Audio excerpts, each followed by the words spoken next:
Hey guys, welcome back to the channel. In this video, we're going to be going over how to install Node.js in Windows 11. If you're using a different operating system, such as Windows 10 or Mac, don't worry, we have videos going over that as well. Links will be in the description below. There are a few different ways to install Node.js in Windows 11, some of which involve using package managers such as Winget, Chocolatey, or Scoop. There are also Node version managers out there as well that you can use. In this video, we will not be going over any of these methods. We will just be using the installer from the Node.js website. Alright, let's get started.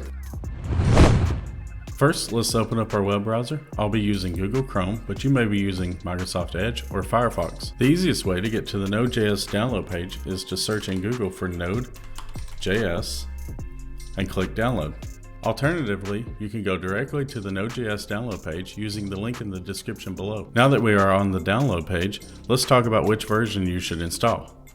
Here we can see at the time of this recording, the LTS or long-term support is 18.12.1 and that the current version is 19.3.0.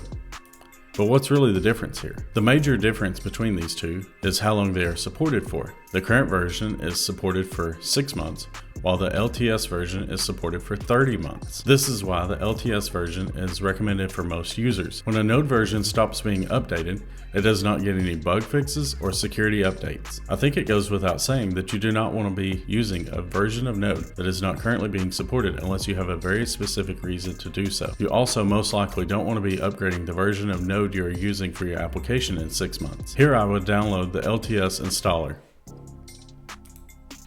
In Google Chrome, you can just click the installer here in the bottom left corner.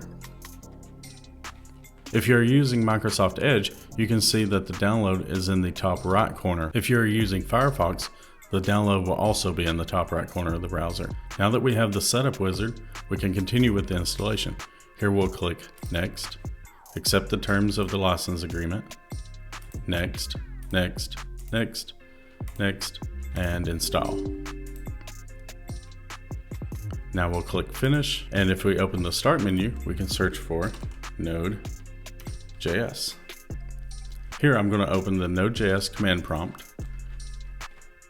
and type in node --version, and I can see that I am currently running 18.12.1.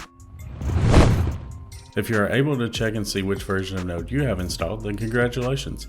You're ready to start developing applications using Node. If you are new to Node.js and not sure where to go from here, the Node.js documentation is very helpful. Link will be in the description below. Also, take a look around my channel. I'll be posting more Node.js tutorials in the future that you may find helpful. If you found this content useful, please like the video so that others can find it more easily. And if you'd like to see more videos like this, please subscribe and hit the bell notification so that you don't miss a video. Thanks for watching, and I'll see you in the next one.